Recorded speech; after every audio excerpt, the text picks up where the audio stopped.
దేవుడి ప్రసాదాన్ని తిరస్కరిస్తే పాపం వస్తుందా? ఆలయంలో ప్రసాదం చేతిలో పెట్టారు, కానీ మనకు నచ్చలేదు. వెంటనే వద్దు అని తిరస్కరించొచ్చా? అలా దేవుడి ప్రసాదాన్ని తీసుకోకపోతే నిజంగానే పాపం వస్తుందా? మన సంప్రదాయంలో ప్రసాదం అంటే కేవలం తినే పదార్థం కాదు, దేవుడికి సమర్పించిన తర్వాత భక్తులకు లభించే ఆశీర్వాదంగా భావిస్తారు.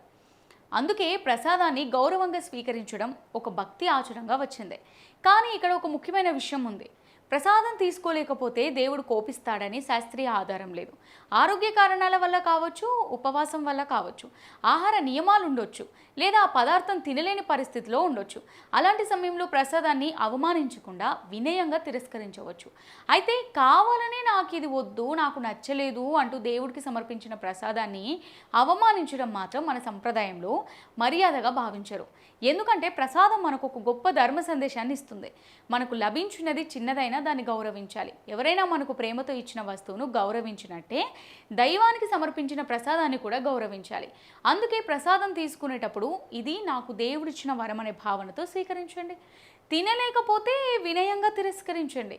ఎందుకంటే భక్తి అంటే ప్రసాదాన్ని తినడం మాత్రమే కాదు, మనకు లభించిన ప్రతిదానికి కృతజ్ఞతతో ఉండడం. శ్రీహరి కృపతో అందరి జీవితాల్లో సంతోషం, శాంతి నిండాలి.